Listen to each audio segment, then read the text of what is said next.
Hey everybody, Yankee here. I was just down here at my range doing a little testing of my Sig Sauer P238 HD and comparing it to another small gun. And I had a little bit of a malfunction. Now, I am giving this gun away if you're interested in that. You can't buy these anymore. Don't make them anymore. I mean, you can still find them, but they aren't produced anymore. So they're getting rarer and rarer, especially the HD model. So if you're interested in winning this, come to my live chats. We do them every day at 6 p.m. There's clear instructions every night on how you can get entered to win this firearm. But as I was saying, I just had a malfunction with it. Now, don't worry, it's not a malfunction that would actually make the gun unfit. It was an ammo-related malfunction. I was shooting some lesser brand ammo in it to get used to it first before I actually tested it with some Hornady ammo, and I had a squib load. I don't know if you all can see here, but if I open it up and you look down the barrel there's a bullet in there because it just went pop and left the round in there. Now, luckily, I'm smart enough to not pull the trigger again, or else that could have been a very bad issue right there. But I want to show everyone real quick how to deal with a squib load. So we're going to try to get that out of there so I can continue with my testing. All right, now the first thing you're going to need is a brass rod. I recommend you keep little brass rods in your range bag. Now, I usually have 3 different sizes: small, medium, and large. You know, small for like 22s, 32s, medium for 9mm, 357 Magnum, and then bigger ones for the larger calibers. But I can't find my medium size one right now. You know, just my luck, the one time I need it, it's not there. I think Caden must have taken it out. It's probably laying on the ground around here somewhere. But I do have my small one. Now, I'm hoping this one will be strong enough because it's going to be kind of loose in the barrel there. But the big one doesn't fit and the medium one's not there. So the small one is the only option I got.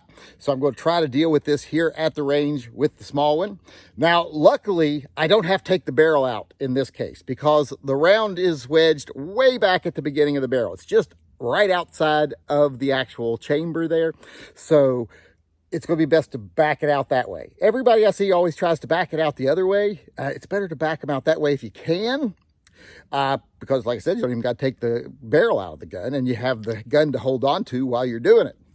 So I'm going to go ahead and try right now to pound it back out that way and we'll see how it works. All right, I don't have a hammer with me. So what I'm going to do is I'm going to set this here.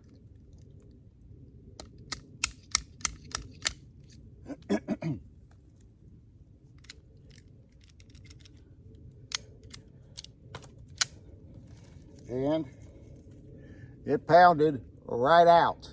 All right, as you can see, it came right out. Just a couple of taps on a rock, popped right out the back end.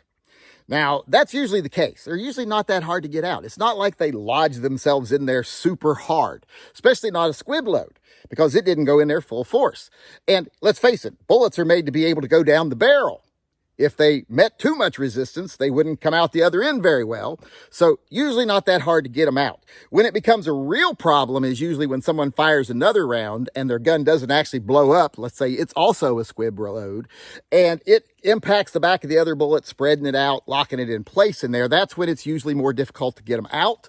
But just one, they usually tap out. So not a big issue. Now, in this case, I had to be extra careful because I had the small rod. It's been my trial through most of life dealing with a smaller rod. But if you've got a good solid rod, insert your joke there, and you can give it a couple of good whacks, insert another joke there, you'll usually get them right out. Like I said, though, in this case, my rod was a little too small. So I did have to make sure I was hitting on the end of the bullet. Now, luckily, this one's a flat nose, so it actually was easy to keep it there. If it had been a sharper tip or anything like that, it would have been harder. If it had been a hollow point, it'd been easier, but still came out pretty easy. Just had to be more careful because it had room to move around. You're going to want a variety of rods in your bag, or let's just say brass stick. I'm tired of saying rod.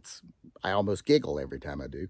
So you're going to want a variety of these brass sticks in your bag so that it fits the chamber better, fits the, the barrel better, and it's not wiggling around, and you don't have to worry so much about where it's going and if it's going to damage the rifling. I didn't have that because I think my son took it out of there.